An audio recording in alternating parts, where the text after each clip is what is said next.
Aloha to one and all out there across the islands in Hawaii. I am evolutionary astrologer Juliet Butters Doty, bringing to you all Astrology Now Maui. There's a question, there's an energy in the air with this incoming new moon. Just what have we forgotten? Could it be that which is deep within us? What are we not seeing? We're being called to dive deep into the majesty, into the cave of the heart. The new moon at 10 degrees of Pisces, tomorrow as I record this, Thursday, February 27th, mid-afternoon for Hawaii, comes right before the total lunar eclipse in Pisces in just 2 weeks. Yep, we're in eclipse season already. And so we're in that tunnel. There are no less than 6 planetary bodies in Pisces with this new moon and over the next week or so, together with the Karmic Node of Fate, sitting right next to its ruler, Neptune, in the very last degrees, in fact, the last degree and a half of the entire zodiac. We are living in extraordinary times like none other, quite literally. All the Pisces planets, and that's a lot of water, 6 bodies, planetary bodies, including the Sun, together with Neptune, its ruler, at the very end of Pisces, conjoined the Node of Fate, our destiny. It's all telling us, imploring us to merge, to come home, to surrender, to let go. It is not a time to become lost in the chaos. Go within and be still and breathe in the majesty. March, which is just a few days away, will be the biggest month of the entire year. So take note of the energies, feel how they resonate within you, and listen to your heart and breathe. Dissolve into that water and melt back into your heart. There's a lot happening, so I'm going to walk through what is happening. So Mars, the planet of our desires and momentum, has just stationed direct February 23rd, just a few days ago, before this new moon tomorrow. So things will feel like they're moving forward some, but then March 1st, Venus, the planet of how we relate to one another and our essential needs, she stations retrograde on March 1st, just days later really. So both were the rulers, Mars and Venus, of the karmic nodes of fate prior to January 11th of this year, not so long ago, for the almost 19 months prior. So they were ruling our karmic destiny. And they're both planets that represent how we relate to one another, to others, and ourselves. So we're in a review period of how do we express and choose to relate, both personally and collectively, and what do we ultimately desire? We're being asked to really go deep and review. Venus will be retrograde for 40 days. Neptune is about to enter the creator degree of 0 degrees Aries on March 30th at the end of the month. And that is a huge initiatory, strong signature for the whole world, and it's the beginning of the entire zodiac. It's a big event. Saturn will join Neptune May 25th. It seems a long way off, but it's not really. And it's the two together are heralding to bring some spiritual newness, birthing it into form. Jupiter, shortly thereafter, will enter into the archetype of our emotional body and nurturing, into the sign of Cancer. So we're going to be asked to look at all things emotional, what nurtures us, what brings us safety and security and that sense of that. And we also may get to experience some people who are a bit moody and grumpy too. Oh yay. Uranus will enter Gemini July 7th. So I'm cycling through a few big planetary events, and they're all going to come in thick and fast. Uranus will enter Gemini on July 7th. And by that point, the pace will accelerate markedly. So in other words, huge changes and archetypal directives are incoming for us all. And that takes energy. And with this massive pileup of Pisces, it's exhausting. It's very fatiguing. So let's have a look at the definition of Pisces and as to how to relate it into our lives as to what we may be feeling or needing. So Pisces is a very, very sensitive, compassionate, and empathic energy. It certainly needs time out and away from all the action, and there's plenty of action going on in the world now. So we all need time out. Pisces is the alpha and the omega. There are no boundaries, so there can be also a bleeding in from other worlds for some people who are extra sensitive. And if you are extra sensitive, then you can double that again. Pisces is very idealistic and can be very, it can affect you in your chart with this fatigue that's happening, depending where Neptune is triggering you. The fish also assists us to merge and become one with our divine selves, divinity, devotional. We might feel more devotional.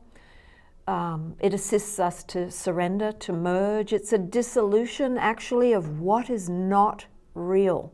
And there's plenty of that around.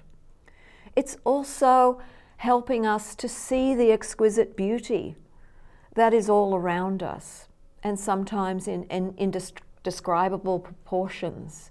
I mean, you've got the Rembrandts, the Monets, the artworks, the museums. It's also, Pisces, the fish, is about endings and culmination. It's also about beginnings too, the imaginings of what we can create. It's very, Neptune, Pisces is a very creative sign. It's about the eternal.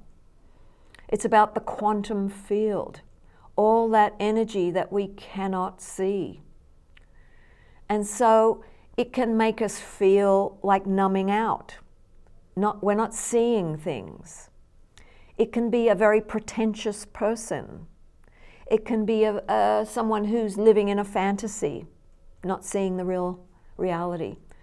And so, of course, that can be people who need to numb out, drink alcohol, take drugs.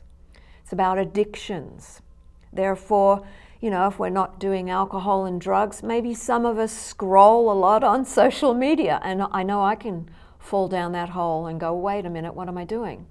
It can be too much Netflix.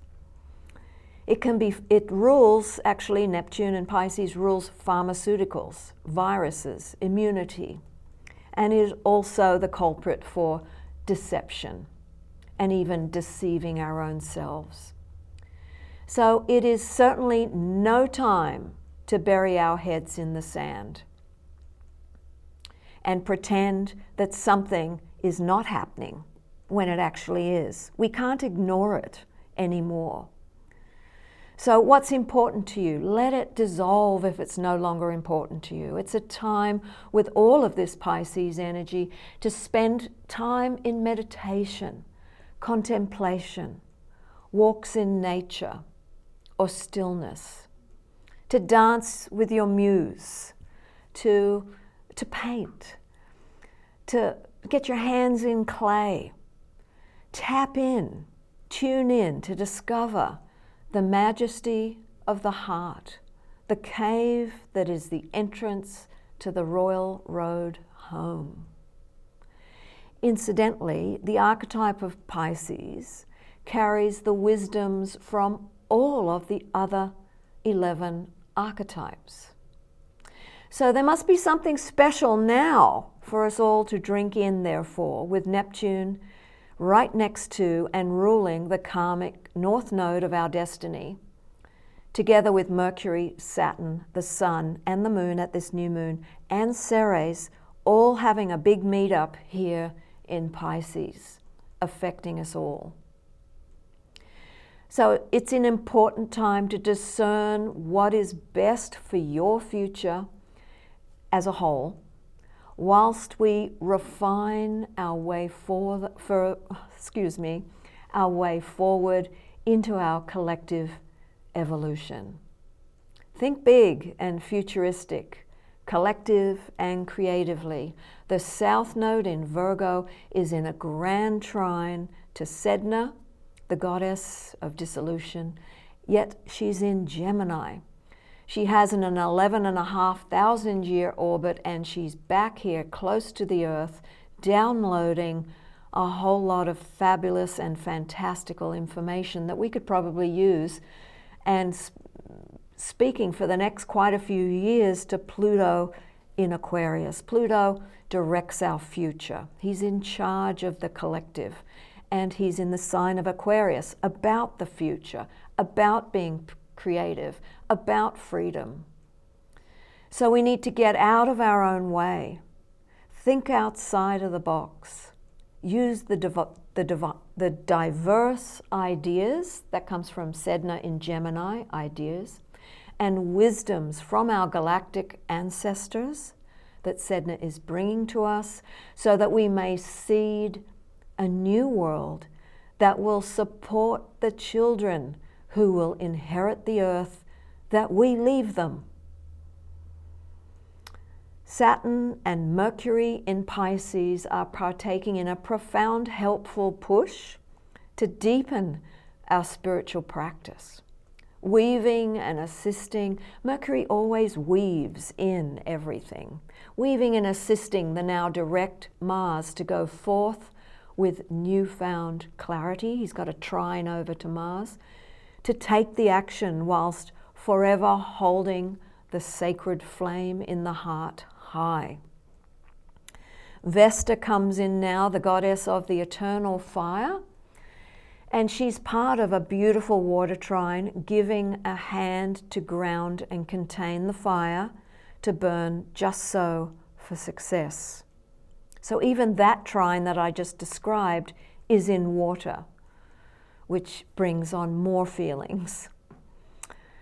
So Uranus, the planet that is divine mind, that is the sky god, is busy filling Mercury in a fortuitous way.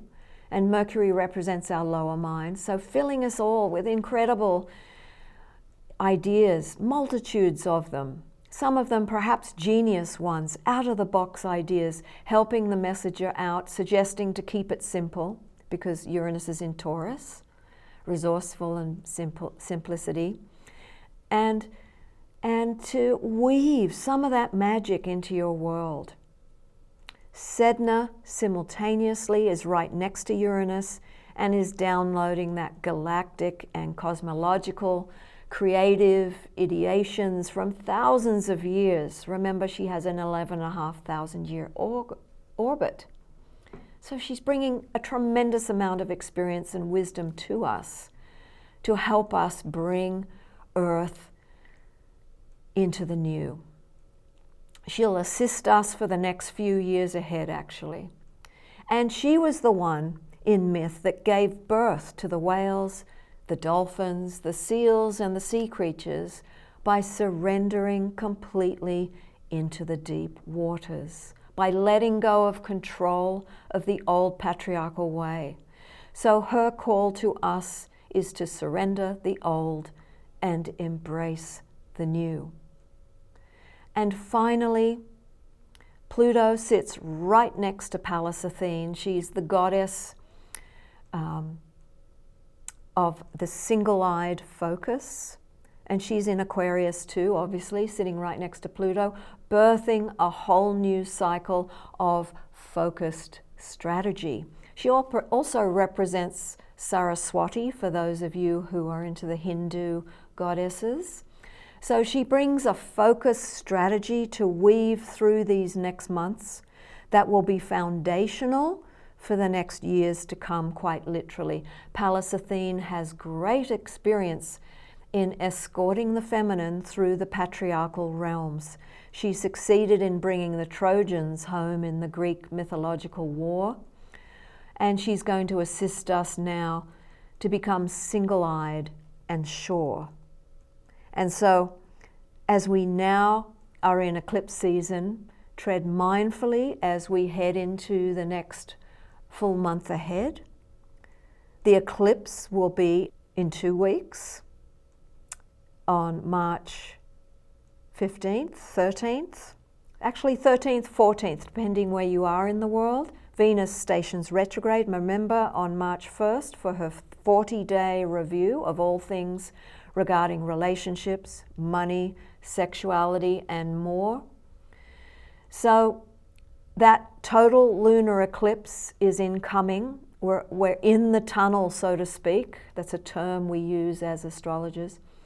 And its ruler, because the full moon will be in Virgo, even though it'll be a lunar eclipse, so it's an internal change that we're going to feel. And then Mercury, the ruler of Virgo, is going to station retrograde the very next day for 3 weeks. So you can see we are being asked to recalibrate, to review, to realign, all those review words, rewords, much of our personal internal worlds before we then move straight into the first eclipse, then into the equinox on the 20th, which is at 0 degrees Aries. So that 0 degrees Aries degree becomes like a hot button, and it's going to fire, and it affects the world. So things are going to happen all through March. And then Neptune will ingress into that 0 degrees Aries March 30th. So we're in big times indeed. So go well, take care, a hui ho.